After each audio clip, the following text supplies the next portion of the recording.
दिल्ली में Congress screening committee की बैठक। बिहार विधानसभा चुनाव को लेकर यह अहम मीटिंग है। बैठक में उम्मीदवारों के चयन पर मंथन होगा। चुनावी रणनीति को यहां अंतिम रूप दिया जाएगा। अजय माकन की अध्यक्षता में बैठक होने वाली है। परिणीति शिंदे और इमरान प्रतापगढ़ यहां शामिल होंगे। कुणाल चौधरी भी बैठक में मौजूद रहने वाले हैं। महागठबंधन में सीट बंटवारे को लेकर अभी तक कोई औपचारिक घोषणा नहीं हुई है। कांग्रेस की यह बैठक महागठबंधन के भीतर सीटों के बंटवारे से पहले उम्मीदवारों के चयन की प्रक्रिया को स्पष्ट करने के लिए महत्वपूर्ण मानी जा रही है।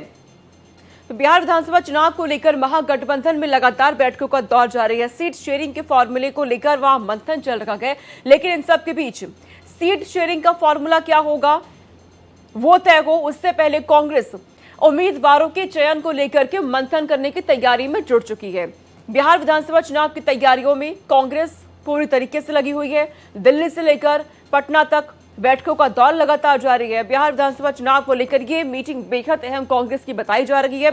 इस बैठक में उम्मीदवारों के चयन पर मंथन किया जाएगा। कौन कौन से चेहरे बिहार विधानसभा चुनाव में उतारे जाएं, मैदान में किन्हें उतारना है, कौन कौन से चेहरे कांग्रेस की तरफ से नजर आ सकते हैं, इसे लेकर के ये बैठक बेहद अहम बताई जा रही है। उम्मीदवारों के चयन पर यहां मंथन होने वाला है। तमाम जो कांग्रेस के वरिष्ठ नेता के वो यहां मौजूद रहने वाले हैं और यहां बैठक के दौरान उम्मीदवारों के चयन पर मंथन किया जाना है, विचार विमर्श किया जाना है। बिहार विधानसभा चुनाव में बेहद कम वक्त बचा है। कभी भी तारीखों का ऐलान चुनाव आयोग की तरफ से किया जा सकता है और उससे पहले कांग्रेस पूरी पुरजोर कोशिश में इस बार के विधानसभा चुनाव में लगी हुई है। कोई कोर कसर छोड़ने के इरादे में कांग्रेस नजर नहीं आ रही है इन दिनों, क्योंकि राहुल गांधी लगातार एक्टिव है, कई मुद्दों को वो उठा रहे हैं। बिहार विधानसभा चुनाव में यात्राएं उनकी तरफ से की जा रही हैं, लोगों से वो जुड़ रहे हैं, लोगों के बीच वो जा रहे हैं और इन सब के बीच अब कांग्रेस की तरफ से अपनी चुनावी रणनीति को देखते हुए हर कदम उठाए जा रहे हैं और अब जो बैठक होने जा रही है इसमें उम्मीदवारों के चयन पर मंथन होगा।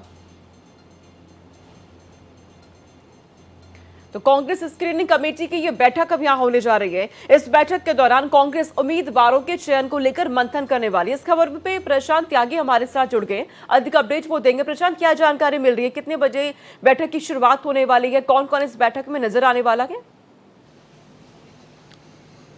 जी सोनिका, आपको बता दूं कि कुछ ही देर में जो स्क्रीनिंग कमेटी की बैठक है इंदिरा भवन में शुरू होगी। नेताओं का पहुंचना शुरू हो चुका है। प्रदेश अध्यक्ष राजेश राम, सीएलपी लीडर शकील अहमद खान और स्क्रीनिंग कमेटी के मेंबर इमरान प्रतापगढ़ी, मदन मोहन झा, तमाम जो बड़े नेता हैं उनका पहुंचना शुरू हो गया और कुछ ही देर में जो ये बैठक है वो शुरू होगी। दरअसल सोनिका, जो एप्लीकेशंस आए हैं प्रत्याशियों के और जो चुनाव लड़ने के इच्छुक है उन चीज़ों को इस बैठक के अंदर डिस्कस किया जाएगा। और स्क्रीनिंग कमेटी का जो काम होता है वो यही है कि जो नाम आते हैं विधानसभा सीटों में चुनाव लड़ने के जो लोग इच्छुक हैं उसमें से फिल्टर किया जाए नामों को और देखा जाए कि किस सीट पर कौन सा प्रत्याशी या फिर कौन सा नाम जो है वो सिटिंग बैठता है राजनीतिक समीकरण के हिसाब से और पार्टी लाइन के हिसाब से। तो उन नामों को इस बैठक में चिन्हित किया जाएगा, स्क्रीनिंग में उनको फिल्टर किया जाएगा। जैसा कि अनुमान जो बताया जा रहा है, ऑफिशियल जो सीएलपी लीडर है शकील अहमद खान, उन्होंने कहा है कि कई विधानसभा सीटें ऐसी हैं जहां पर करीब 90 से 100 नाम भी आवेदन जो है वो आए हैं। तो इन तमाम नामों को फिल्टर किया जाएगा और 3 से 4 नाम जो है वो केंद्रीय चुनाव समिति को भेजे जाएंगे। तो ऑफिशियल तौर पर देखा जाए तो स्क्रीनिंग कमेटी की जो बैठक है और जो प्रोसेस है वो आज से शुरू हो जाएगा। प्रत्याशी कौन कौन होंगे, कितनी सीटों पर पार्टी तैयारी कर रही है, ये सब जो चर्चा है इस बैठक में की जाएगी। देखना महत्वपूर्ण होगा कि जो कांग्रेस पार्टी जिस तरह की सीटें मांग रही है, क्योंकि अक्सर देखा जाता है 2020 की अगर सोनिका अगर आप जाकर देखें पीछे तो 70 सीटों पर कांग्रेस पार्टी ने चुनाव लड़ा था, लेकिन अधिकतर सीटें उसमें ऐसी थी जहां पर कांग्रेस पार्टी का जनाधार ज्यादा अच्छा नहीं था, जबरदस्ती वो सीटें उनको थोपी गई थी।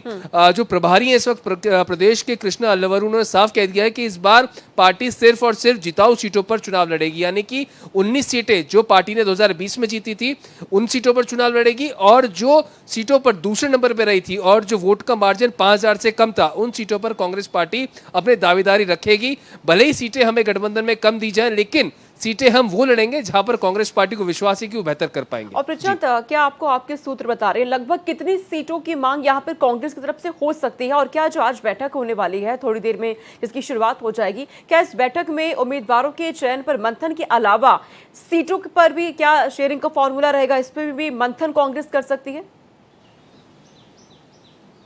देखिए सोनिका, इसकी संभावनाएं कम है क्योंकि स्क्रीनिंग की जो बैठक होती है उसमें सीट शेयरिंग को लेकर कोई चर्चा नहीं हो, क्योंकि कोई बड़े नेता मल्लिकार्जुन खड़गे या फिर राहुल गांधी इस बैठक में नहीं होंगे। प्रभारी और स्क्रीनिंग कमेटी के अध्यक्ष, प्रदेश अध्यक्ष, ये लोग रहेंगे। तो स्क्रीनिंग जो प्रत्याशियों के नाम आए हैं, आवेदन आए हैं, और कुछ सीटों को जो स्मूथ है, जो गठबंधन में कांग्रेस को मिल रही है, उन के नामों को यहां पर तय कर लिया जाएगा। 3 से 4 नाम जो है वो केंद्रीय चुनाव समिति की जब बैठक होगी तो उसके अंदर दे दिए जाएंगे। यानी कि जो स्क्रीनिंग कमेटी का काम होगा वो नामों को फिल्टर करने का होगा। जो 90 से 100 नाम भी कुछ सीटों पर आए हैं तो उसमें से किन किन लोगों पर दाव लगा सकती है पार्टी, ऐसे नामों पर चर्चा की जाएगी और सीट बंटवारे को लेकर इस बैठक में चर्चा नहीं होगी। लेकिन जो सूत्र बता रहे हैं, करीब 70 सीटों की जो डिमांड है वो कांग्रेस पार्टी इस बार कर रही है। पिछली बार भी 70 सीटों पर चुनाव लड़ा था, लेकिन वोटर अधिकार यात्रा से जो पार्टी का जनाधार बढ़ा है उससे कहीं ना कहीं जो बार्गेनिंग पावर है पार्टी की वो बढ़ गई है। तो हो सकता है कि इस बार 70 सीटों की जो मांग पार्टी कर रही है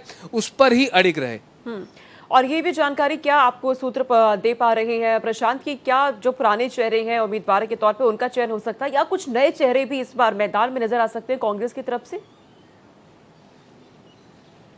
जी सोनिका, देखिए ये बात बिल्कुल साफ मान के चलिए कि पुख्ता सूत्रों से मैं जानकारी मिली है कि जो 90 विधायक जीते थे 2020 में, उन सभी सीटों को रिपीट किया जाएगा और अधिकतर जो विधायक जीते हैं उनका सभी का जो टिकट है वो रिपीट होगा।